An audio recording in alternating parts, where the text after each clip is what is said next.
Hey, welcome to the Small Business Made Simple podcast, brought to you by socialmediaandmarketing.com.au. Being in business is never easy, but it can be simple, or at least simpler. Join me, your host Jen Donovan, every week where we focus on marketing, social media, and working towards simplifying your business. You with me? Let's do this. If you're gonna dream it big, 'cause someone out there listening. Everyone's got a voice to give, and it's time I heard you whistling, 'cause there's no point at all, in dreaming small. Well, hey there, my amazing listener. Welcome. And thank you for tuning in to episode 288 of the Small Business Made Simple podcast.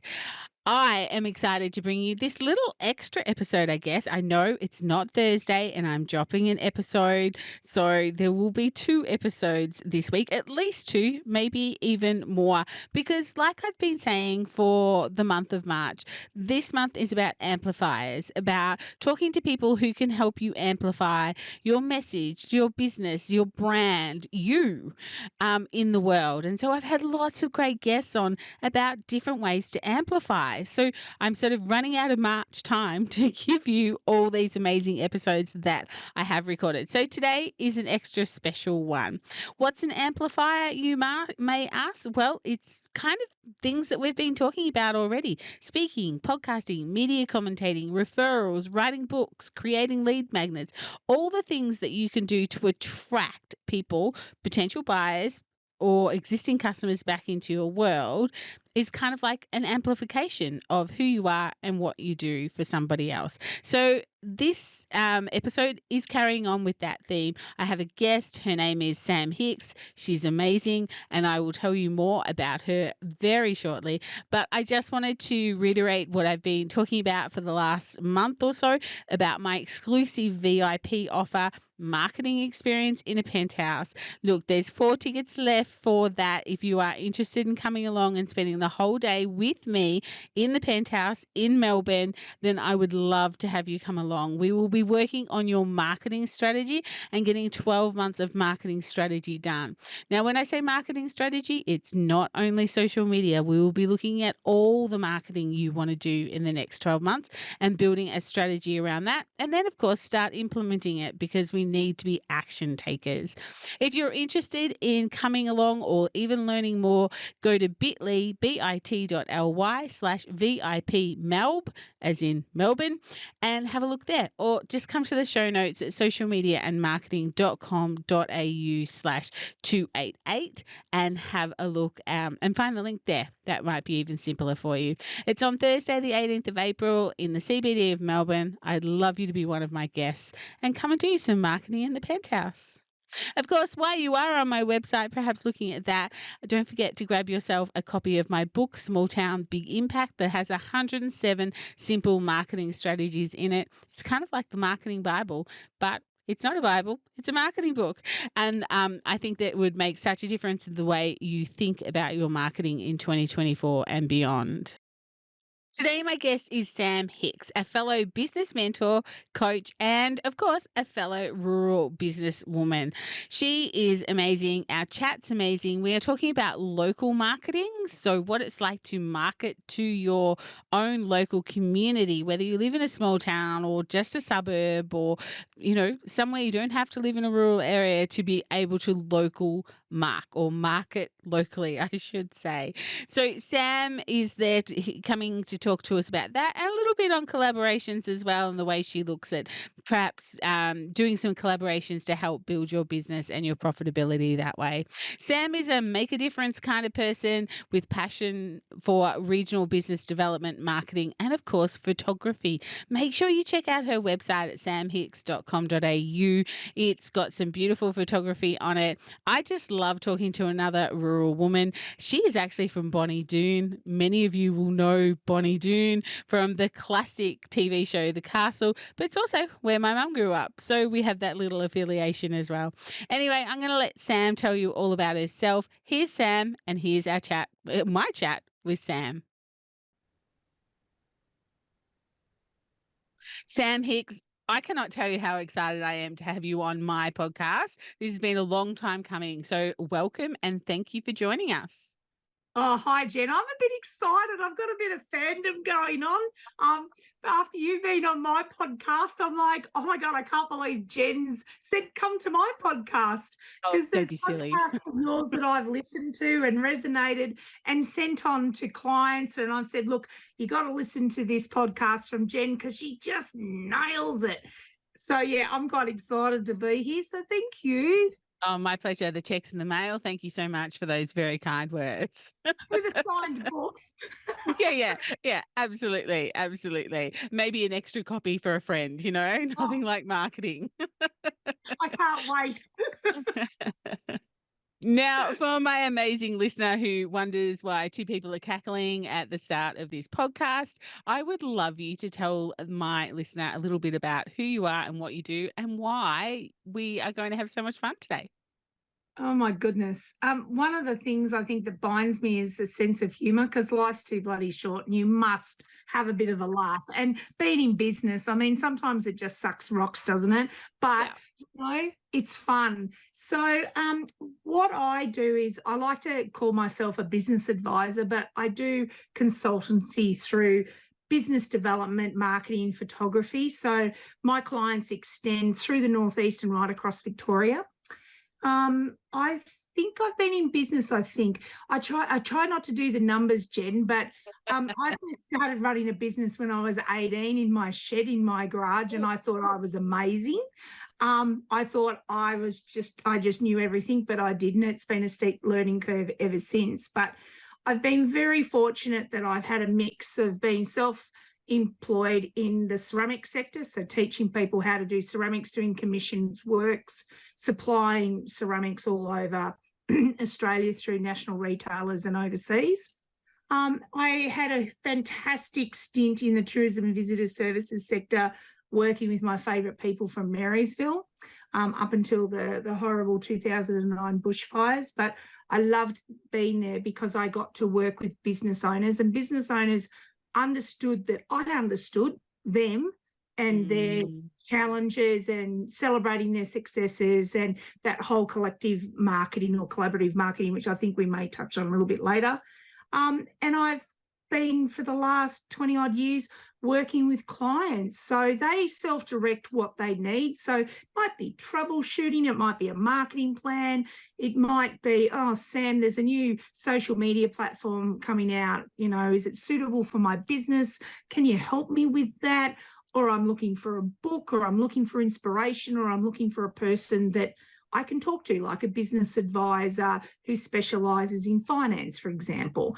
So, I get a variety every day, and that's what I love. Every time the phone rings and it's a new number, I think, I wonder how I can help this person today. And I've met some amazing people like you would have had. Like if you look back to all the different businesses and sectors and all those people that you've, either met, helped, referred on, whatever, it's such a collective mix of beautiful, inspirational people. So that's what I do. But in my private time, I'm a big community developer. So I've been involved in projects like our little Fawcett Hall, bringing that back from, having no power, no toilets, no running water, to a little community hive of happenings here in Fawcett, to working on an indoor heated pool for the community because the community, several hundred families, didn't want to have to drive an hour to get their kids into warm water to learn to swim. And because we live in such a beautiful part of Northeast Victoria, we're surrounded by rivers and lakes and dams. And I just thought, on my watch, I don't want another child death.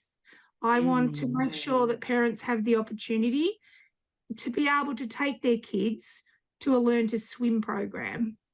And through that community journey, we worked out that older people wanted some warm water to be able to exercise in.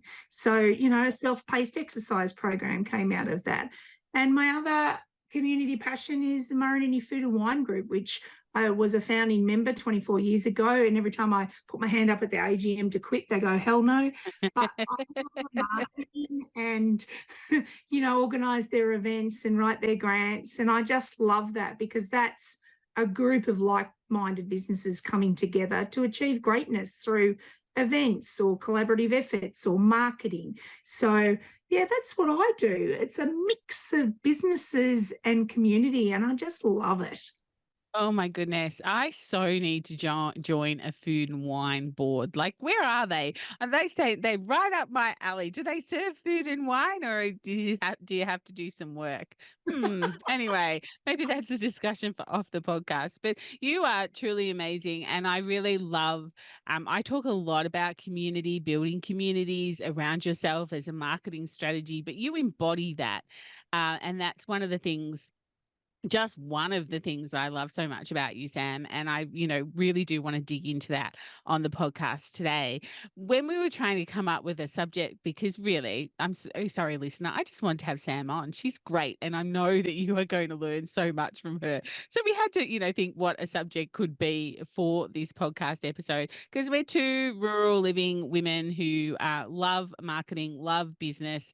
And so we thought we might just have a little bit of a chat about marketing locally, or, running your local business, because whether you live in a suburb or whether you live in a town or, a district, maybe your customers are there, and maybe, some of the things we chat about in the next 10-15 minutes can help you build your business. So local marketing, like, do you think that it's different, Sam, to overall marketing?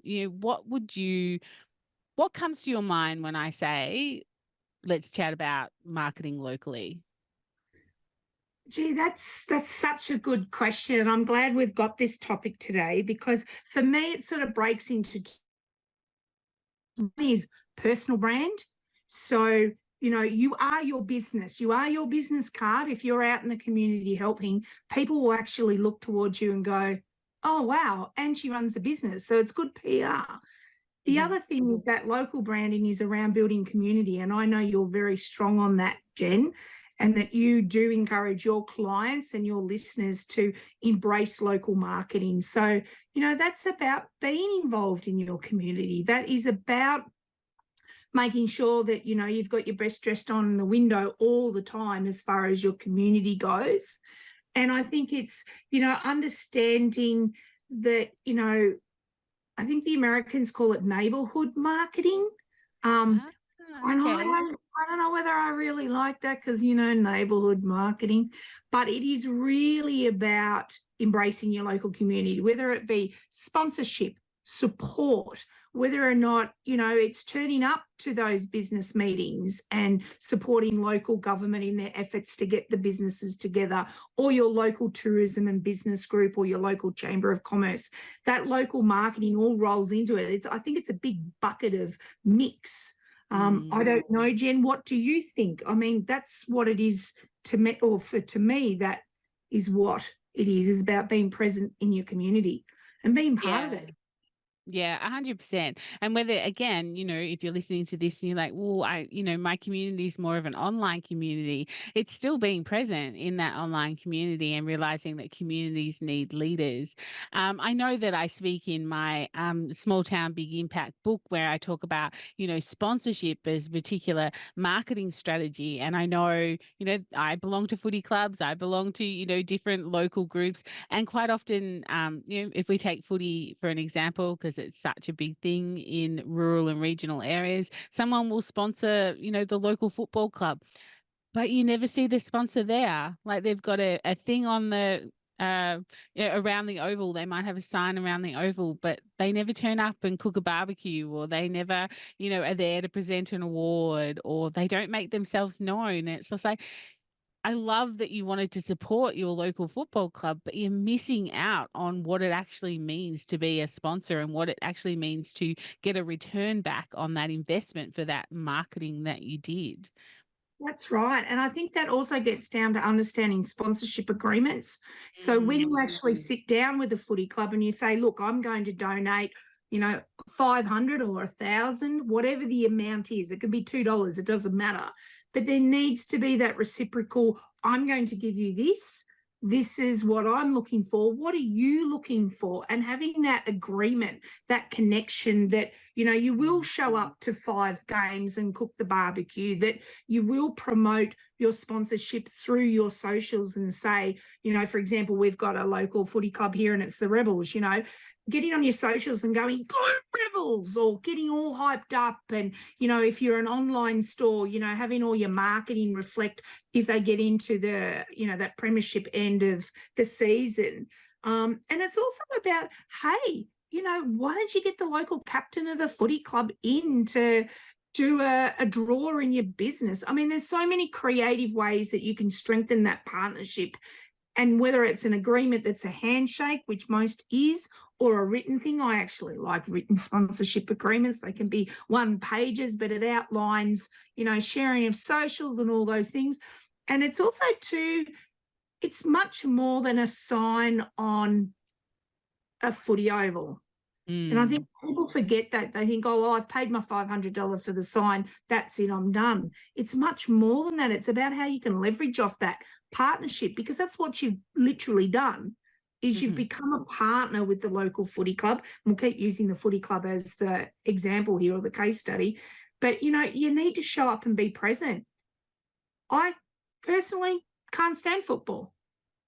It was nothing for me whatsoever, but I've got a lot of clients who sponsor, and, you know, I encourage them, go along, be involved, get your colours, put your colours up in your windows, walk around proudly with your beanie on. It doesn't matter, just be part of it. You know, if they decide they're going to do a fundraiser or an initiative of some type, get involved, pick up the phone and go, how can I help? Yeah, absolutely. Yeah, for sure. And I know that, you know, I used to have a retail shop, like my listener, depending on how long they've been listening to the podcast, may or may not know. That's kind of where that was my second, I guess, iteration of being a small business owner. And we had a presence in the main street of my town. And I reckon 2 times a day we would get people coming in and ask for a donation. You know, we're running this event. Can we have a donation? And eventually, you know, we always gave to local businesses. If they were from out of town, we rarely would, depending, you know, Royal Children's Hospital appeal and a few things like that, obviously, but they had to be sort of local. But in the end, we ended up doing a donation form, and they had to fill out a form for it. And one of the questions on the form was, what's in it for us? Basically, not quite that harsh. It was probably worded a little bit nicer than that, but it was their time to sit back and reflect and say, well, okay, I want a donation from these people. What am I actually going to give back to them? Because so often that is the bit that is missed. You know, as far as, you know, we small business owners, we're so generous and we give. And sometimes we need to put on our marketing hat or our small business hat and go, all right, I want to give, but I need to put on my hat and say, but I need something in return. I totally agree. I've just done a podcast last week and this week about the value of community sponsorship from both sides of the fence. So I'm talking about from the business side and I'm talking about from the community group side, because you're right, businesses get inundated. And there's almost a community entitlement that business on the corner needs to give me $50 or $100 when I walk in. And normally, you know, and I've been there. There. You know, normally it's a community member walking in saying, hi, I'm Sam from da-da-da-da-da. We're doing this fundraising. We're doing a big raffle. You know, can you donate a $20 voucher or an item up to $20? Because you can't expect business owners that are small to hand out thousands of dollars worth of goods without getting a huge return. But unless you've got a background in marketing, you don't understand that. Or if you've ever run a business before. And then, you know, there's that expectation, and, you know, often refusal, can't even say it, offends, and people get all, oh, Mary on the corner from the wool and knitting shop said no. And it's like, oh my God, why did she say no? Probably because she's had 4 other people in the same day ask for the same thing. And she is 90 and has no affiliation with the footy club. So there's no aligned values. There's no connection there. So you've got to be, I think, from a community group, you've also got to be very aware of the businesses that you are going to approach And Mhm. you've got to have those answers ready when they say, what is in it for us? Yeah. Okay, you'll get a certificate of appreciation. You'll get a mention on our socials. Our president will mention your name 5 times throughout the event, or you will be featured in a thank you in the local paper, or we would like you to come along and do a very quick interview on our local community radio with our president as a sponsor or supporter. And then when you start to say those things, the business owner goes, oh, okay, well, that's free PR. Yeah. I'm supporting the group that I like and my business aligns with their values. And I get to get my name out there. I get that feeling, that warm and fuzzy feeling that I'm helping the community. But there's actually a return because you're, getting some awareness of your brand out there. So it's Yeah. a two-way street. And I agree with the list. I've got a lot of professional service clients and they get inundated and they have a form too, because there are a lot of local events that don't do their due diligence. They'll end up with 4 sectors or 4 like-minded similar businesses all sponsoring, gets cluttered, doesn't look good. Yeah. And I've seen community groups not even thank the businesses that have sponsored. And I just cry. I'm like, oh no, that means you're souring the bucket for the next community group that walks in, because Yeah. that business owner is going to say, you know what?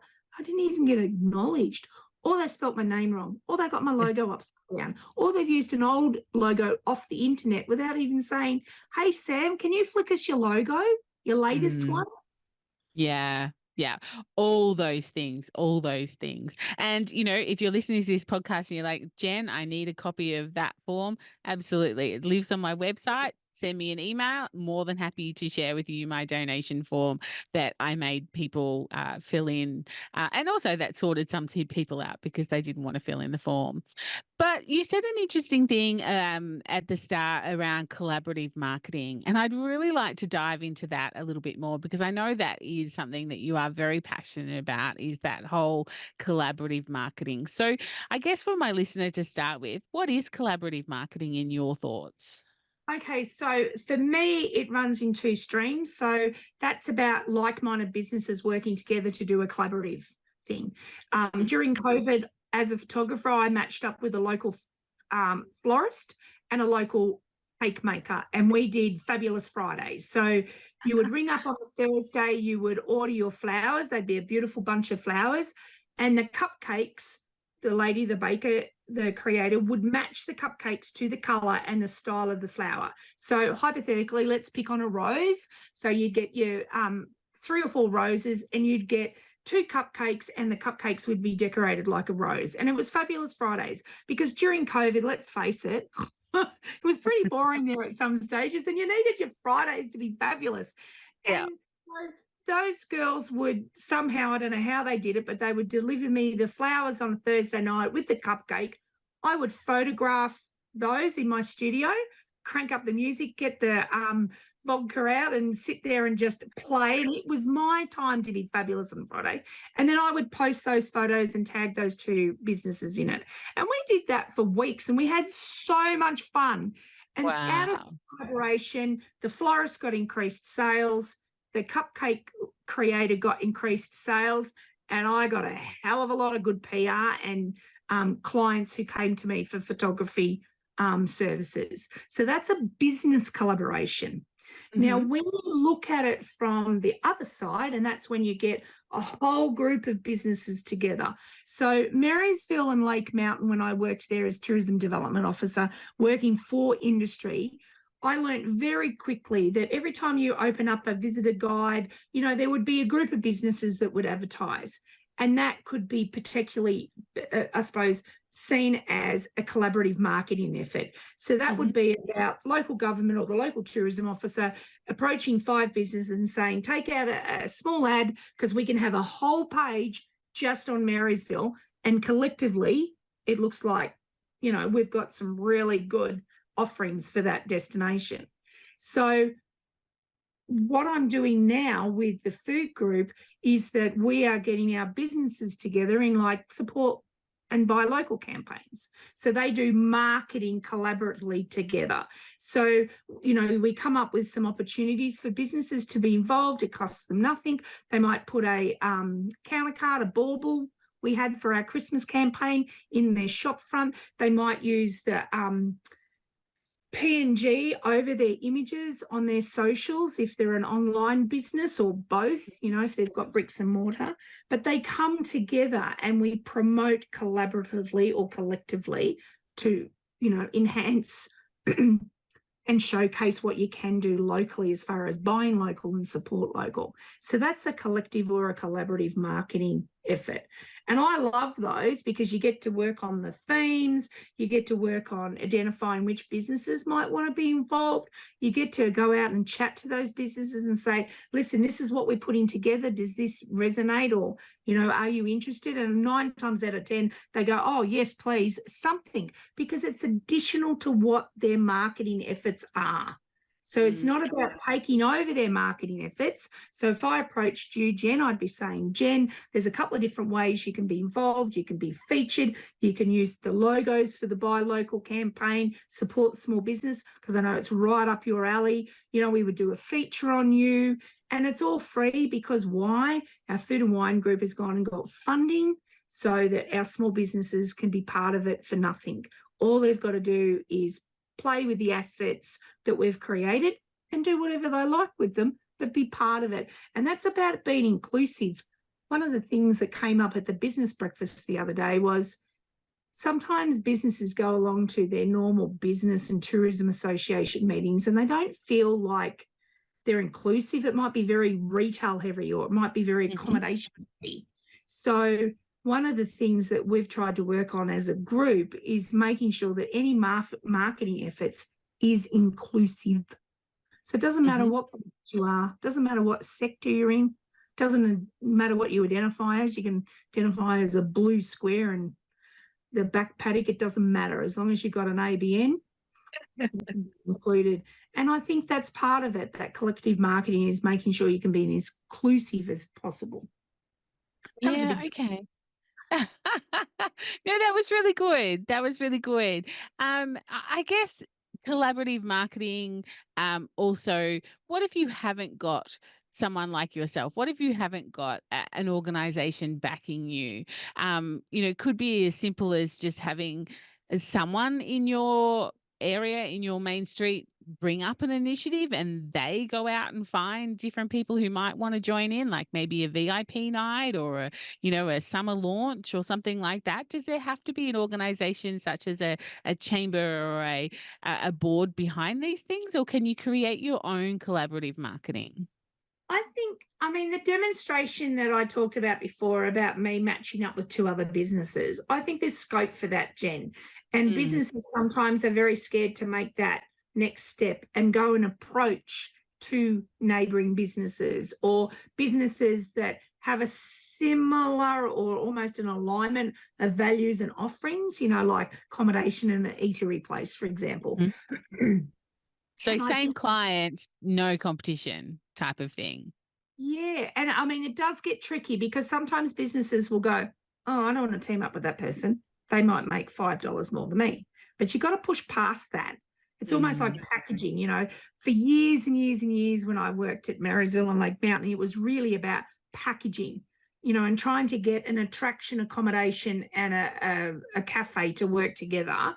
It would work, but, if one got whiffed, that one got more bookings than the other, sometimes it was a bit tricky and you had to navigate that. But I think you're right.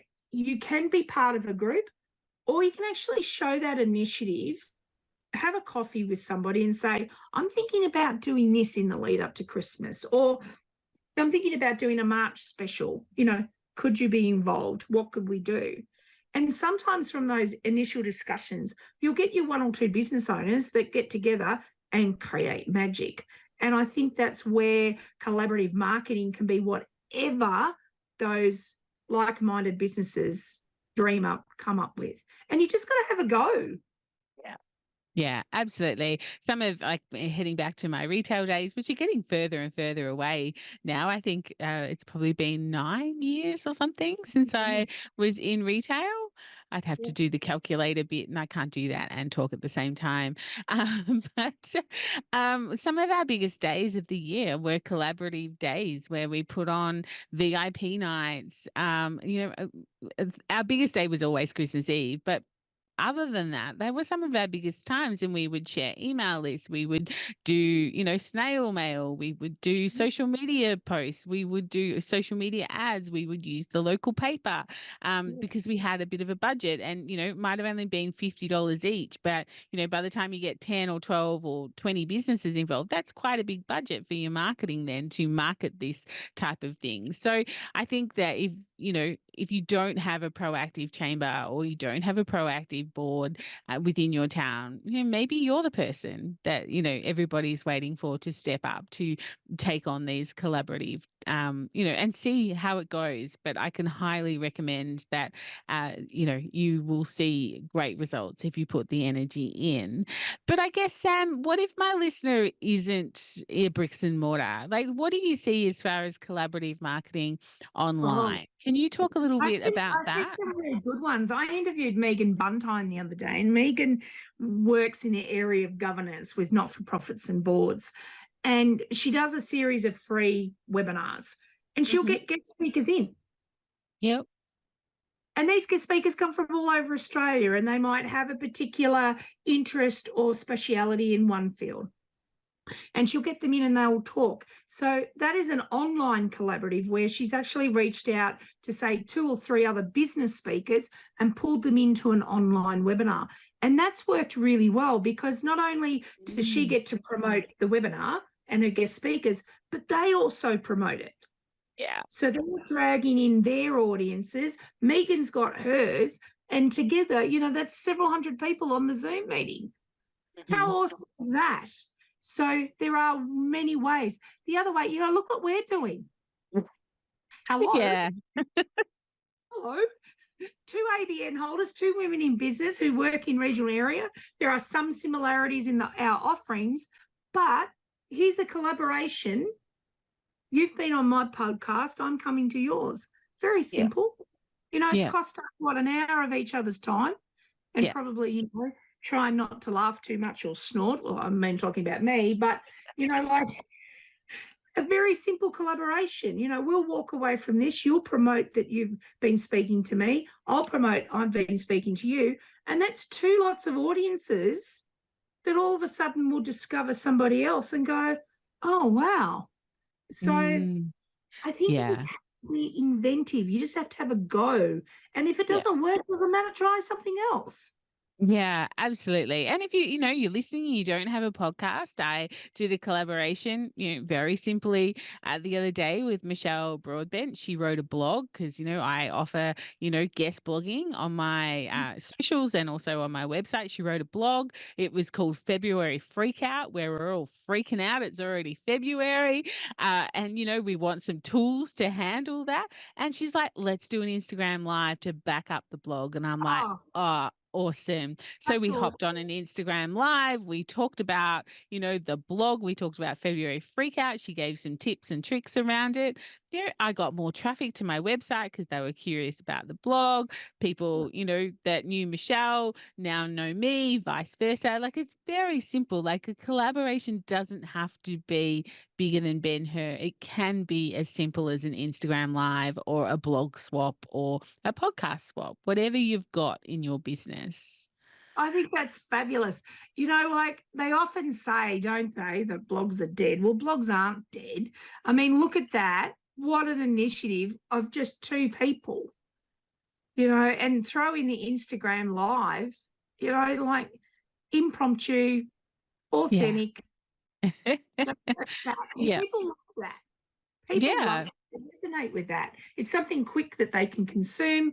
And if they're interested, they can go off and check out your website or Michelle's and, learn from both of you at once. Inspirational. You 2 are legends. Oh, thanks. She is definitely. So Sam, let's perhaps talk a little bit about maybe the negative side of collaborations. Have you got any tips and tricks on, or just some tips, no tricks? Have you got any tips on, making sure that it is a two-sided, 50-50 fair arrangement? Like, have you got any tips around making sure Oh, that people know I've what seen they're some doing? Yeah, I've seen some doozy disasters. And, Yeah. when I've actually gone in and spoken to each of the businesses' individuality, and I've said, right, we're taking the emotion out, we're just looking at what went wrong. And it always got down to Drum agreement, roll. Drum roll. process, and expectations. And none of it was written down. So Yeah, there wasn't. communication. Yeah, there was. Well, that's right. There wasn't a vehicle for communication. There was no paperwork, nothing in writing. It was just a handshake, and then one person walked off with a higher expectation than the other, and it all fell to bits. So you need to communicate. You need to put it in writing. Well, that's me. I'd have a one-pager about, who you are, what you're going to do, what the cost might be if there's one, and all those details. Just nail it down, email it back and forth until you're happy with it, and then sign off on it and go and have some fun. But yeah, communication is key, dotting down what you want to achieve and what you want the outcome and what the expectation is. I expect, Sam, that you're going to post this on your socials 5 times over the next few weeks. Simple, very simple point. And the person is going to do also reciprocal posting on their socials. Just very, very simple. But yes, you do end up with argy-bargy if things aren't communicated or you haven't outlined your expectations of what the other person thinks you might do. Yeah, absolutely.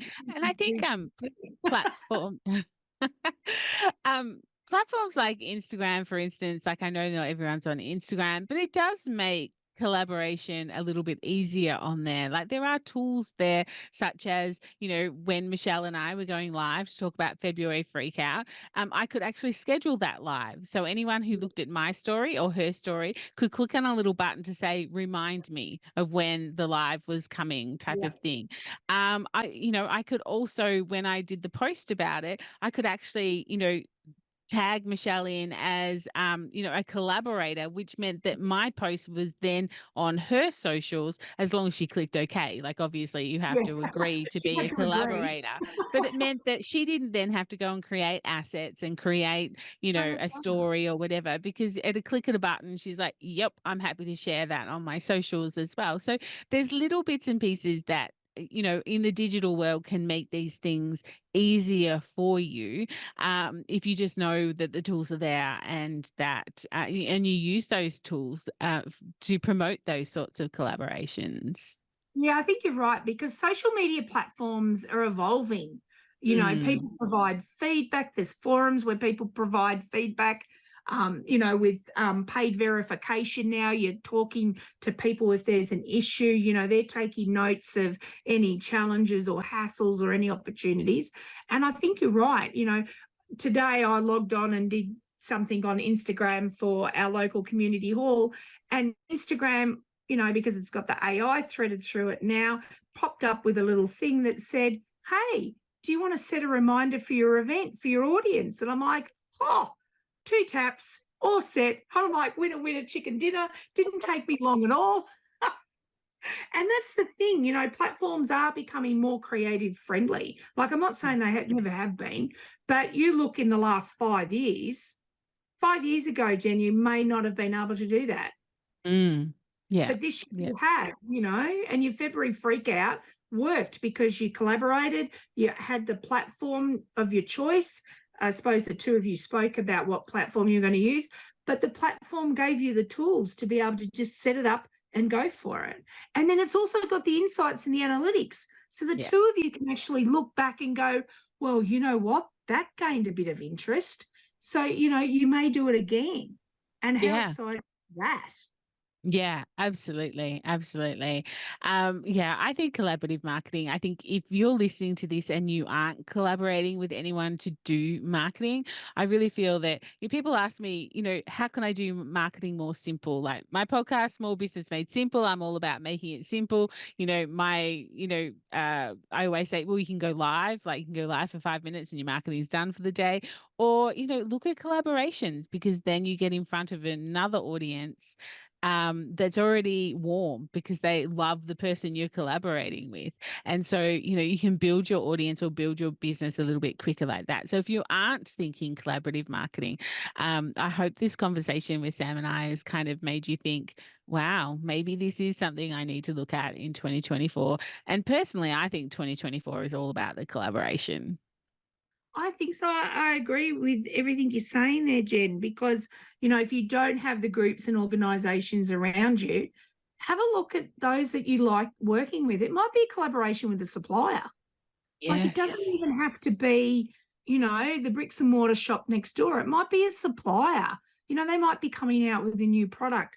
One of the people that I love to watch, and I'll just see if I can open it up. It's a product from NutriCare called Patch, and you and I presented. Yes. Yeah, do you remember who I'm talking about? I do. I can't remember his name, but I remember he was the keynoter at the event we both spoke at. Yeah, and I have been watching his journey and his company's journey because, now it's a $1 billion industry.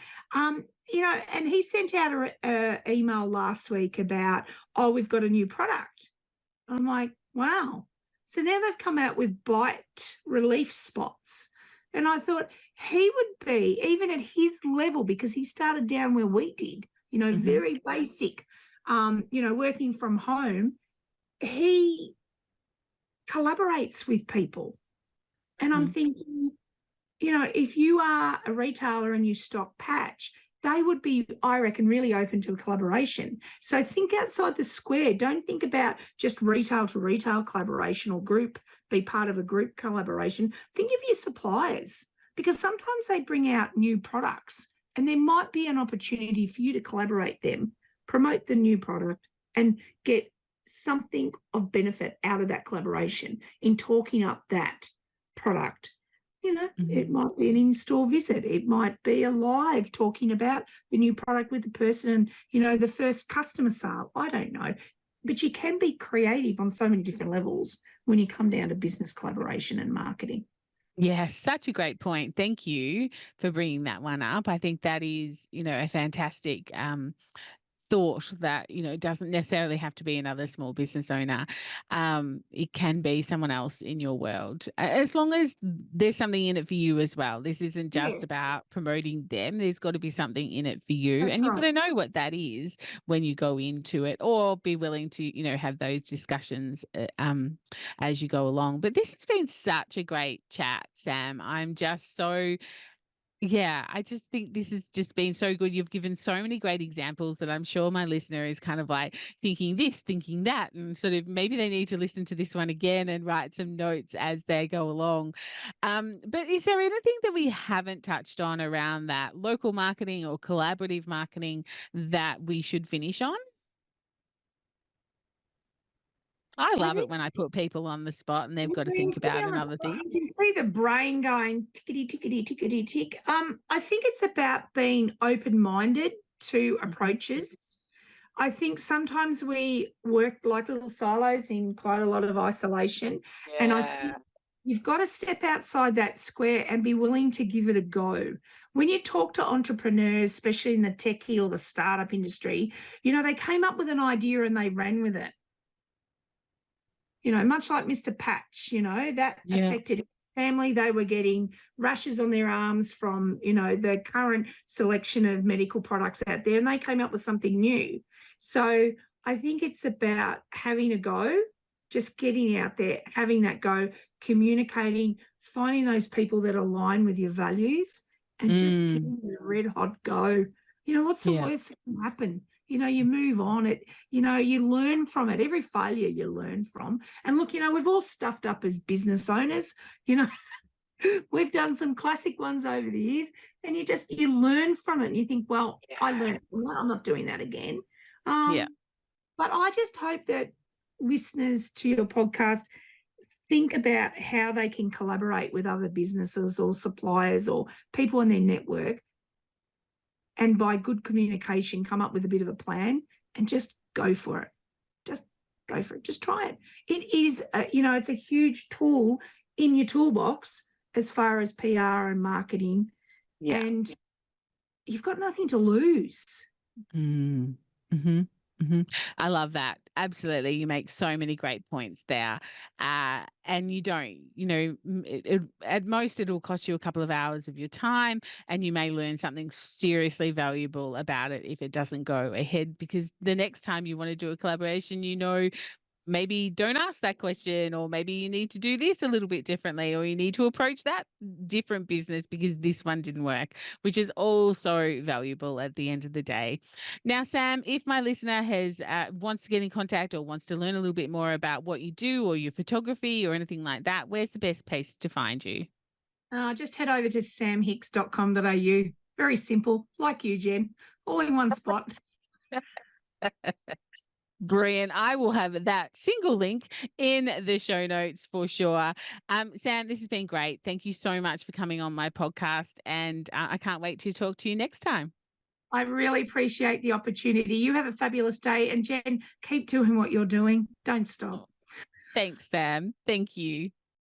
Did you enjoy that? Sam is such a perfect example of community and working with a community to grow it. She's definitely someone I look up to as far as community building goes.